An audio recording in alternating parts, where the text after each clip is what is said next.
नमस्कार विद्यार्थियों, मैं संजय रेल स्वागत करता हूं इन स्पेशल ए लर्निंग क्लास में आपका। इस क्लास में हम विज्ञान हिंदी वर्ग कक्षा 10 के लिए चैप्टर 7 जो है उसको हम पढ़ेंगे। इस चैप्टर में हम तत्वों के वर्गीकरण वगैरह जो है उसके बारे में पढ़ चुके थे। उसके बाद में तत्वों के जो विभिन्न गुण होते हैं, जैसे विभिन्न गुणों के बारे में हमने पढ़ा था। प्रभावी नाभिकीय आवेश का गुण जो है वो कैसे एक आवर्त या एक वर्ग में किस प्रकार से या आवर्त सारणी में किस प्रकार से परिवर्तित होता है, वो हमने पढ़ा था। उसके बाद में एक गुण जो हमने पढ़ा था वो था परमाणु त्रिज्या। परमाणु त्रिज्या के बाद में आयनिक त्रिज्या जो है उसके बारे में पढ़ा था। और आयनिक त्रिज्या जो है उसके बाद में दो और गुण जो हैं वो हमने पढ़े थे। एक है आयनन एंथैल्पी या आयनिक एंथैल्पी, और एक दूसरा गुण जो है वो पढ़ा था इलेक्ट्रॉन लब्धे एंथैल्पी। तो इन गुणों तक हमने पढ़ लिया था इसके अंदर। अब इसके बाद में आगे अन्य जो गुण हैं उनका अध्ययन जो है वो हम यहाँ पर करेंगे। इसके अलावा एक और चीज जो है वो भी हमने पढ़ ली थी, जिसमें इलेक्ट्रोनेगेटिविटी या विद्युत ऋणता जो है वो कैसे प्रभावित होती है, इसका अध्ययन भी हमने कर लिया था। अब इसके बाद में अन्य गुण जो है, 3 गुण जो है वो हम और पढ़ेंगे। तो अगला जो गुण अपना आता है जिसके बारे में हम पढ़ेंगे वो है तत्वों की धात्विक प्रकृति। अब धात्विक प्रकृति जो है वो हम कहते किसे हैं, पहली चीज तो वो देखें।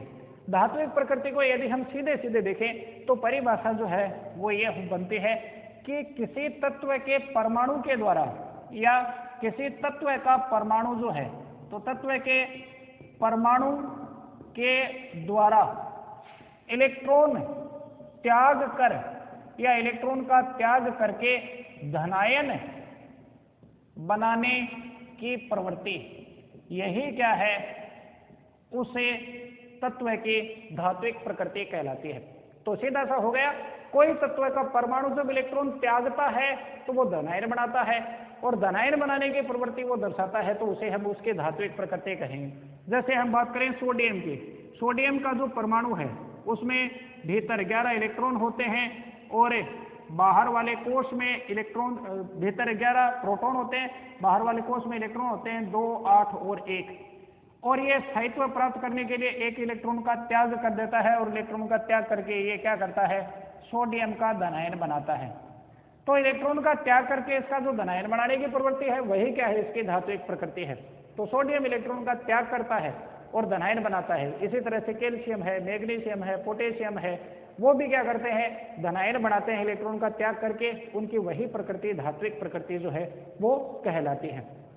अब ये धात्विक प्रकृति जो है वो किस प्रकार से परिवर्तित होती है एक आवर्त में और एक वर्ग में, एक आवर्त सारणी के आवर्त और वर्ग में, उसकी हम बात करते हैं। तो पहले हम बात करते हैं एक आवर्त में। एक आवर्त में आप सीधा सा ध्यान में रखोगे, एक आवर्त में जैसे जैसे हम बाएं से दाएं जाते हैं, तो बाएं से दाएं बढ़ते हैं, तो उसके अनुसार धात्विक प्रकृति जो है उसमें क्या आती है, कमी आती है। सीधी सी चीज ये ध्यान में रखें। तो आवर्त में धात्विक प्रकृति है उसमें कमी आती है, और एक वर्ग जो है उसमें जैसे जैसे हम ऊपर से नीचे जाते हैं वैसे वैसे उसकी धात्विक प्रकृति जो है उसमें क्या होती है, वृद्धि होती है। उसका कारण क्या होगा, क्योंकि जैसे जैसे हम आवर्त में बाईं ओर से दाईं ओर जाएंगे वैसे वैसे उसकी परमाणु त्रिज्या या उसका परमाणु आकार जो है, पहले हम आवर्त की बात कर रहे हैं, परमाणु आकार कम होता जाता है और प्रभावी नाभिकीय आवेश का मान बढ़ता जाता है।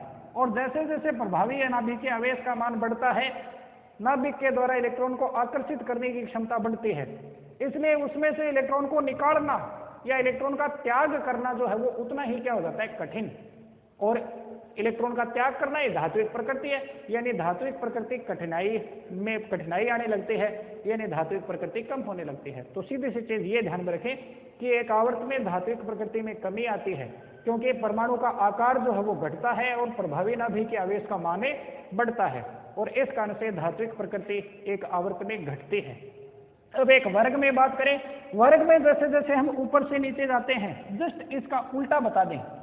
वर्ग में ऊपर से नीचे जाने पर धात्विक प्रकृति में वृद्धि होती है। कारण, क्योंकि वर्ग में ऊपर से नीचे जाने पर परमाणु का आकार बढ़ता है और प्रभावी नाभिकीय आवेश का मान जो है वो घटता है, और इलेक्ट्रॉन का त्याग करने की जो प्रवृत्ति है वह भी, इलेक्ट्रॉन का त्याग करने की प्रकृति जो है वो बढ़ती है। क्योंकि आवेश जो है वो घट गया, इसलिए इलेक्ट्रॉन का त्याग करना उतना ही आसान हो जाएगा। तो परमाणु जो है वो आसानी से इलेक्ट्रॉन का त्याग करने लगता है, इसलिए वर्ग में धात्विक प्रकृति जो है वो बढ़ती है। ठीक है, कारण सीधा सा आ गया, आकार बढ़ता है इसलिए प्रभावी नाभिकीय आवेश घट गया, और प्रभावी नाभिकीय आवेश के घटने के कारण से परमाणु के द्वारा इलेक्ट्रॉन का त्याग करना उतना ही आसान हो जाएगा, इसलिए धात्विक प्रकृति जो है वो बढ़ जाएगी। तो ये धात्विक प्रकृति जो है उसके बारे में हमने पढ़ा। इसके बाद में अगला जो गुण आता है किसी भी परमाणु का या तत्व का, जिसको आवर्त सारणी के आधार पर हम पढ़ेंगे कि कैसे वो परिवर्तित होता है। तो अगला जो गुण है वो है तत्व की अधात्विक प्रकृति। अब अधात्विक प्रकृति जो है वो धात्विक प्रकृति से जस्ट उलट है। इस अधात्विक प्रकृति को हम देखें तो परिभाषित कैसे कर सकते हैं, किसी तत्व के परमाणु द्वारा इलेक्ट्रॉन का त्याग करके, यहां होगा इलेक्ट्रॉन को ग्रहण करके, यहां धनायन बनाने की प्रवृत्ति है, इलेक्ट्रॉन ग्रहण होंगे तो ऋणायन बनाएंगे, ऋणायन बनाने की प्रवृत्ति है, वही क्या है, अधात्विक प्रकृति। तो किसी तत्व के परमाणु के द्वारा इलेक्ट्रॉन को ग्रहण करके या इलेक्ट्रॉन को अपने साथ जोड़कर ऋणायन बनाने की प्रवृत्ति उसकी अधात्विक प्रकृति कहलाती है। और एक आवर्त और एक वर्ग में ये कैसे परिवर्तित होती है, तो सीधा सा ध्यान में रखें, धात्विक प्रकृति से जस्ट उलट, धात्विक प्रकृति एक आवर्त में घटती है, तो अधात्विक प्रकृति जो है वो एक आवर्त में बढ़ती है और एक वर्ग में घटती है। कारण इसका क्या है, वही, इसमें यहां पर इलेक्ट्रॉन को ग्रहण करना है और इलेक्ट्रॉन को ग्रहण करना है।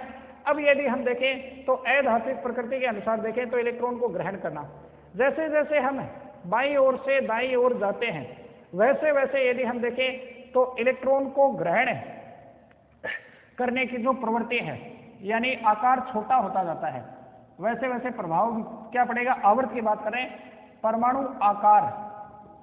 परमाणु आकार छोटा होता जाएगा या घटता जाएगा और प्रभावी नाभिकीय आवेश का मान बढ़ता जाएगा, और इसके कारण से इलेक्ट्रॉन को आकर्षित करना उतना ही आसान हो जाएगा, इलेक्ट्रॉन को ग्रहण करना उतना ही आसान होगा, यानी अधात्विक प्रकृति बढ़ जाएगी। तो एक आवर्त में बाएं से दाएं जाने पर अधात्विक प्रकृति है उसमें वृद्धि होती है या वो बढ़ती है, क्योंकि आवर्त में बाएं से दाएं जाने पर परमाणु का आकार छोटा होता जाता है और प्रभावी नाभिकीय आवेश का मान बढ़ता जाता है, इसलिए इलेक्ट्रॉन को आकर्षित करना या ग्रहण करना उतना ही आसान हो जाता है और अधात्विक प्रकृति बढ़ जाती है। अब बात करें एक वर्ग में, जस्ट उल्टा, वर्ग में ऊपर से नीचे जाने पर अधात्विक प्रकृति जो है वो घटती है। कारण, क्योंकि वर्ग में ऊपर से नीचे जाने पर परमाणु का आकार बड़ा होता जाता है और प्रभावी नाभिकीय आवेश का मान घटता जाता है, इसलिए इलेक्ट्रॉन को आकर्षित करना उतना ही कम हो जाता है, या इलेक्ट्रॉन पर आकर्षण कम हो जाता है, या इलेक्ट्रॉन को आकर्षित करने की या ग्रहण करने की प्रवृत्ति कम हो जाती है, वही अधात्विक प्रकृति है, इसलिए वो भी घटे जाती है। अब इसके अनुसार यदि हम देखें, जैसे कई बार यूं पूछ लिया जाता है, जैसे मान ले 4 तत्व जो हैं वो दे दिए गए, क्लोरीन दे दिया, आयोडीन दे दिया, ब्रोमीन दे दिया, फ्लोरीन दे दिया, ठीक है, ये 4 तत्व जो हैं। अब ये प्रश्न पूछ लिया कि इनको अधात्विक प्रकृति के बढ़ते हुए क्रम में व्यवस्थित कीजिए। तो ऐसा प्रश्न जब भी आए तो आपको बताया था, या तो वो तत्व जो दिए हुए होंगे वो एक आवर्त के होंगे या फिर वो एक वर्ग के होंगे। इसके लिए आपको जो बताया था, आवर्त और वर्ग जो है वो आप याद रखें। आवर्त और वर्ग कौन से याद रखने, आवर्त तो दूसरा और तीसरा उसको याद रख लें, और वर्ग जो है वो पहला, दूसरा, 17 और 18 उसको याद रख लें। अब इसके अनुसार यदि 17वां वर्ग आपको याद है कि 17वें वर्ग में कौन से तत्व आते हैं, तो ध्यान में रखें ये तत्व आते हैं, और 17वें वर्ग में इन तत्वों का जो क्रम होता है वो इस प्रकार से होता है।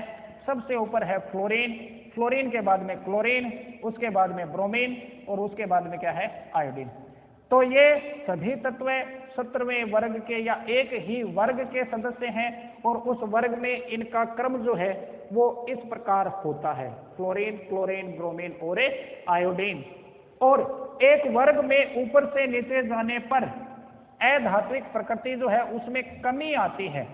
कमी आती है मतलब यूं, अधात्विक प्रकृति धीरे धीरे कम होती जाएगी और अधात्विक प्रकृति कम होने के कारण से अधात्विक प्रकृति के अनुसार इनका क्रम इस प्रकार होगा। फ्लोरीन की अधात्विक प्रकृति सबसे ज्यादा, इसकी विद्युत ऋणता भी सबसे ज्यादा थी, क्लोरीन की उससे कम, ब्रोमीन की उससे कम, और इन चारों में आयोडीन की जो है वो क्या हो गई, सबसे कम। तो इसके अनुसार इस तरह के जो प्रश्न होते हैं इनका उत्तर आप दोगे। इसके बाद में अंतिम गुण जो है उसकी हम बात यहां पर करेंगे। तो अंतिम गुण जो है वो है संयोजकता। संयोजकता यानी संयोजन करने की क्षमता। किसी भी तत्व का एक परमाणु अपने साथ में जितने अधिकतम परमाणुओं को जोड़ सकता है वो संख्या उस तत्व की संयोजकता कहलाती है। ठीक, अब जैसे इसको हम देखें, जैसे कार्बन की संयोजकता 4 होती है, इसका मतलब कार्बन ज्यादा से ज्यादा 4 बंध बना सकता है या 4 अलग अलग तत्वों को या एक जैसे तत्वों को अपने साथ जोड़े सकता है, वो उसकी संयोजकता है। अब वैसे संयोजकता को परिभाषित किया जाता है हाइड्रोजन के आधार पर, और इस आधार पर यदि हम देखें किसी भी तत्व के परमाणु के साथ है हाइड्रोजन के जितने परमाणु जुड़ते हैं वह संख्या उसकी संयोजकता कहलाती है। ठीक है, अब इसको हमें उदाहरणों से देखें तो आसानी से समझ में आ जाएगा। जैसे सोडियम है वो बनाता है सोडियम हाइड्राइड, हाइड्रोक्लोरिक अम्ल H2O, कार्बन डाई H2O ये हो गया, NH3 अमोनिया हो गया, या फिर CH4 मेथेन हो गया। अब इसके अनुसार देखें यहां पर सोडियम के साथ में कितना हाइड्रोजन जुड़ा है, 1।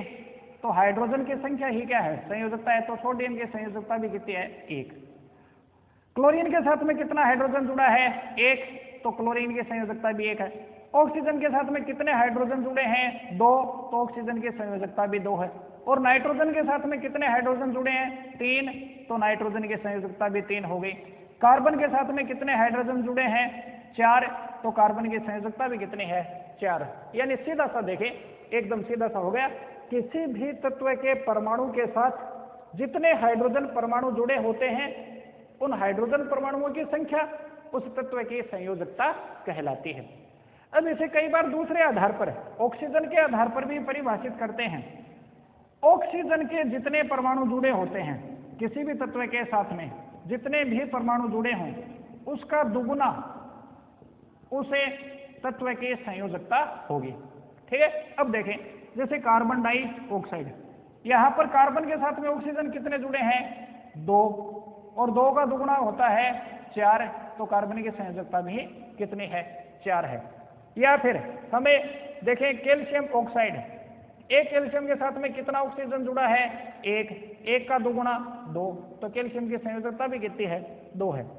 अब जैसे देखें H2O, इसमें हाइड्रोजन की संयोजकता निकालते हैं, एक ऑक्सीजन के साथ में कितने हाइड्रोजन जुड़े हैं, 2, तो 2 हाइड्रोजन के साथ में ऑक्सीजन कितना जुड़ा है, 1। यूं भी तो कह सकते हैं 2 हाइड्रोजन से जुड़ा है 1 ऑक्सीजन।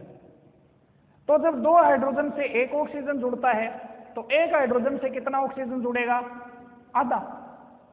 2 1 जुड़े, 2 से 1 जुड़ा हुआ है तो 1 से कितना जुड़ेगा, आधा ऑक्सीजन जुड़ेगा, HOH। तो इस ऑक्सीजन से 2 हाइड्रोजन जुड़े हैं, तो 2 हाइड्रोजन से 1 ऑक्सीजन जुड़ा है तो 1 हाइड्रोजन से आधा ऑक्सीजन जुड़ा। मान लिया ऐसे आधा होता नहीं है, मान लिया। अब आधा जुड़ता है और इसका दुगुना कितना होता है, 1, तो हाइड्रोजन की संयोजकता भी कितनी है, 1।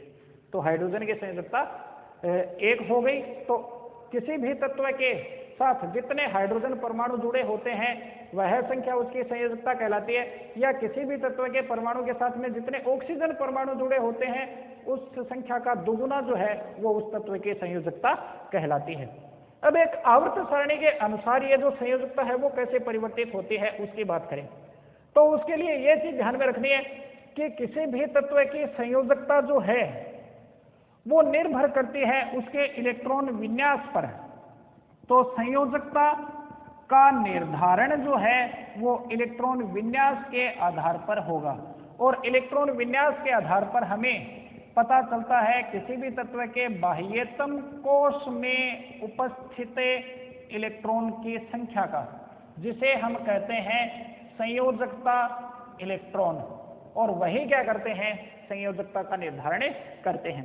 ठीक है, अब जैसे यहाँ पर हम देखें सोडियम का एक आवर्त में जैसे ये कैसे परिवर्तित होता है उसको देखें।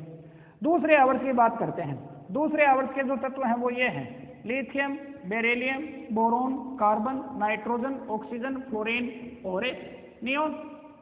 इनका परमाणु क्रमांक है 3, 4, 5, 6, 7, 8, 9 और 10, और इनका इलेक्ट्रॉन विन्यास इसके टुकड़े कर दो, 2, 8, 8 जितने होते हैं वो 2, 1, 2, 2, 2, 3, 2, 4, 2, 5, 2, 6, 2, 7, 2, 8, ये हो गया। अब इसके अंतिम कोश में इलेक्ट्रॉन कितना है, 1, तो इसकी संयोजकता भी 1 होगी। इसके अंतिम कोश में इलेक्ट्रॉन कितने हैं, 2, तो संयोजकता भी 2, 3 है तो संयोजकता 3, 4 है तो संयोजकता 4। ठीक है, यहां तक तो है। अब यहां इलेक्ट्रॉन हो गए 5, तो यूं नहीं कि संयोजकता 5 हो जाएगी। अब इसमें यदि 5 इलेक्ट्रॉन हैं, इसकी संयोजकता 1 क्यों थी, पहले उसको समझे। 1 इसलिए थी क्योंकि 1 इलेक्ट्रॉन का त्याग कर देगा तो इससे बाह्यतम कोश यानी जिस पीछे वाला कोश पूरा भरा हुआ हो जाएगा और ये स्थायी हो जाएगा, इसलिए 1 इलेक्ट्रॉन त्यागता है तो संयोजकता भी 1 होती है। ये 2 इलेक्ट्रॉन त्यागता है, संयोजकता 2 है। ये 3 इलेक्ट्रॉन त्यागता है, ये 4 इलेक्ट्रॉन त्यागता है या साझा करता है, तो उसकी संयोजकता भी 4 है। नाइट्रोजन में अंतिम कोश में 5 इलेक्ट्रॉन है। अब ये 5 इलेक्ट्रॉन छोड़ेगा नहीं या 5 इलेक्ट्रॉन का साझा नहीं करेगा, बल्कि ये क्या करेगा, 3 इलेक्ट्रॉन ले लेगा, वो ज्यादा आसान है, और उसके कारण से अंतिम कोश में इलेक्ट्रॉन 8 हो जाएंगे। तो इसलिए इसकी संयोजकता भी कितनी हो जाएगी, 3। ये 3 इलेक्ट्रॉन लेगा, ये 2 लेगा, ये 1 लेगा, और ये बिल्कुल भी नहीं लेगा क्योंकि संयोजकता कोश पूरा भरा हुआ है। अब इस आधार पर यदि हम देखें तो तत्व की संयोजकता यूं 1, 2, 3, 4, 3, 2, 1, 0। एक आवर्त में परमाणुओं की संयोजकता जो है या तत्व की संयोजकता पहले बढ़ती है फिर घटती है, और उनका क्रम इस प्रकार होता है 1, 2, 3, 4, 3, 2, 1, 0। ठीक है, अब संयोजकता का निर्धारण कैसे हुआ, किसी भी आवर्त में पाए जाने वाले तत्वों की संयोजकता जो है वो उसके अंतिम कोश में उपस्थित इलेक्ट्रॉनों की संख्या के बराबर होती है, या उस संख्या को 8 में से घटाते तो जो संख्या आती है उसके बराबर होती है। जैसे यहाँ पर इसमें 3 है तो इसकी संयोजकता भी 3 है। यहाँ पर इसमें देखें तो 5 है तो 8 में से 5 घटाएंगे तो 3 आएंगे, 8 में से 6 घटाए तो 2, 8 में से 7 घटाए तो 1। ये इस तरह से संयोजकता आती है। अब हमें वर्ग की बात करते हैं। वर्ग में संयोजकता देखें, जैसे उदाहरण दे दिया पहले वर्ग का, हाइड्रोजन, लिथियम, सोडियम, पोटेशियम, आगे और की बात करते वैसे ही है। 2, इसका परमाणु क्रमांक है 1, इलेक्ट्रॉन विन्यास भी 1, इसका इलेक्ट्रॉन विन्यास 2, 1, इसका 2, 8, 1, इसका 2, 8, 8, 1। ये इलेक्ट्रॉन विन्यास हो गया। अब इसके अनुसार देखें तो इसके अंतिम कोश में इलेक्ट्रॉन 1 है, इसमें भी 1 है, इसमें भी 1, इसमें भी 1। अंतिम कोश में उपस्थित इलेक्ट्रॉन यानी संयोजकता इलेक्ट्रॉनों की संख्या यदि बराबर है तो संयोजकता भी क्या रहेगी, बराबर रहेगी। तो इस आधार पर देखें तो एक वर्ग में संयोजकता में बिल्कुल भी परिवर्तन नहीं आता है, या संयोजकता जो है वो क्या रहती है, समान रहती है। अब इसके आधार पर कुछ चीजें थोड़ी सी ध्यान में रखनी है। वर्ग संख्या 1 जो है उसकी संयोजकता भी क्या है, 1। वर्ग 2 जो है उसकी संयोजकता भी क्या होती है, 2 होती है। अंतिम वर्ग, अंतिम यानी 18वां वर्ग जो है उसके तत्वों की संयोजकता, उसके अंतिम कोश पूरे भरे हुए होते हैं, इसलिए ना वो इलेक्ट्रॉन लेते हैं ना देते हैं, उनकी संयोजकता भी क्या होती है, 0 होती है। ये चीज ध्यान में रखोगे। इसके अलावा एक और ध्यान में रखना है कि आवर्त सारणी में बीच में जो डी ब्लॉक और एफ ब्लॉक जो नीचे लाइन में अलग से दिए हुए होते हैं, उनकी संयोजकता परिवर्तनशील संयोजकता होती है। इसका कारण क्या है, परिवर्तनशील का मतलब बदलने वाली। जैसे डी ब्लॉक का एक सदस्य है आयरन, लोहा, इसको हम Fe2+ भी लिखते हैं, Fe3+ भी लिखते हैं, तो यह 2 संयोजकता भी दर्शाता है, 3 भी दर्शाता है। कॉपर +1 संयोजकता भी होती है और +2 संयोजकता भी होती है। ऐसी संयोजकता को हम परिवर्तनशील संयोजकता कहते हैं।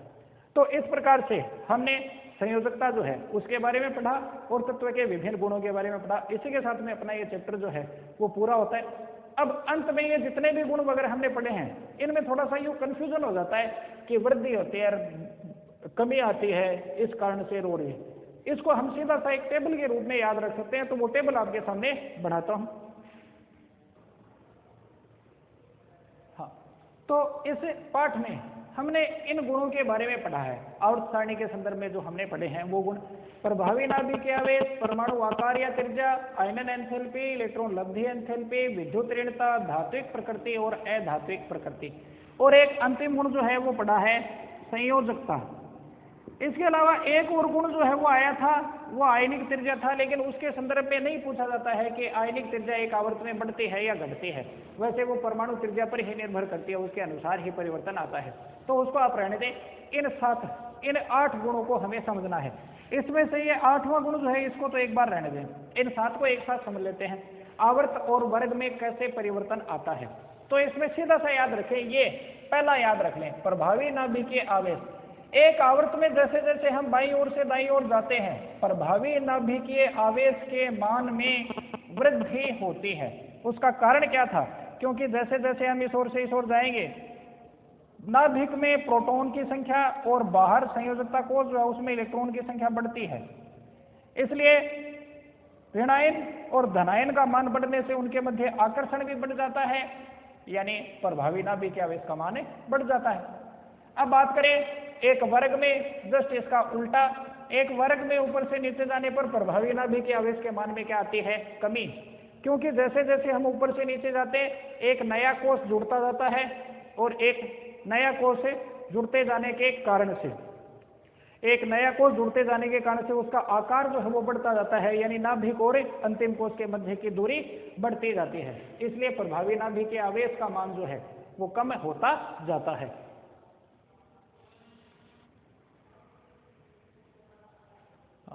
तो प्रभावी नाभिकीय आवेश जो है वो इस प्रकार से आवर्त में बढ़ता है, और वर्ग जो है उसमें क्या होता है? कम होता है। अब इसके बाद में अन्य जो गुण है वो इसके ऊपर ही आधारित है। ठीक है, इसमें आप इन 2 गुणों को ध्यान में रखोगे, एक परमाणु आकार और एक धात्विक प्रकृति, ये 2 अलग हैं। बाकी ये 4 गुण जो इन 7 में से हैं, आयनन एंथैल्पी, इलेक्ट्रॉन लब्धि एंथैल्पी, विद्युत ऋणता, अधात्विक प्रकृति, ये 4 गुण सेम इसी प्रकार से प्रभावित होते हैं। आयनन एंथैल्पी, एक आवर्त में बाएं से दाएं जाने पर आयनन एंथैल्पी के मान में वृद्धि होती है, क्योंकि प्रभावी नाभिकीय आवेश के मान में वृद्धि होती है इसलिए। एक वर्ग में ऊपर से नीचे जाने पर आयनन एंथैल्पी का मान घटता है, क्योंकि प्रभावी नाभिकीय आवेश के मान में कमी होती है। सेम यही प्रभाव इसमें, आवर्त में वृद्धि, वर्ग में कमी। विद्युत ऋणता भी आवर्त में बढ़ती है, वर्ग में कम होती है, और अधात्विक प्रकृति भी आवर्त में बढ़ती है और वर्ग में कमी आती है। ये 2 गुण जो बचे हैं वो जस्ट इससे उल्टे, एकदम उल्टा जो है वो बता दें। ये कमी, परमाणु आकार का मान घटता है एक आवर्त में, क्यों? क्योंकि प्रभावी नाभिकीय आवेश का मान बढ़ता है इसलिए। और एक वर्ग में परमाणु का आकार जो है वो क्या होता है? बढ़ता है, या कह सकते हैं उसमें क्या होती है? वृद्धि होती है। फिर उसके बाद में धात्विक प्रकृति है, इसकी बात करते हैं। धात्विक प्रकृति भी सेम ऐसे ही, कमी और वर्ग में वृद्धि होती है। तो ये 2 अलग हैं, ये 2 आकार, परमाणु का आकार और धात्विक प्रकृति, और बाकी जो है वो सेम ऐसे कैसे, केवल एक याद रखें, संयोजकता एक आवर्त में पहले बढ़ती है फिर घटती है, और परिवर्तन आता है 1 2 3 4 3 2 1 0 इस क्रम में। और एक वर्ग है उसमें समान रहती है, कोई परिवर्तन ही नहीं आता। तो इस प्रकार से ये सारणी जो है इसको आप पाठ के लास्ट में जो है वो बना लेना। यहाँ गुण का निशान लगाया, मतलब ये है कि जैसा परिवर्तन इसमें है सेम वो का वो परिवर्तन इन 4 में है। यहाँ वृद्धि है तो यहाँ भी वृद्धि है, यहाँ कमी है तो यहाँ पर भी कमी है। ठीक है, तो इसी के साथ अपना ये 7 चैप्टर जो है वो पूरा होता है। अब आगे 8वां अध्याय जो है वो हम शुरू करेंगे कल की क्लास में। आज के लिए इतना ही, धन्यवाद।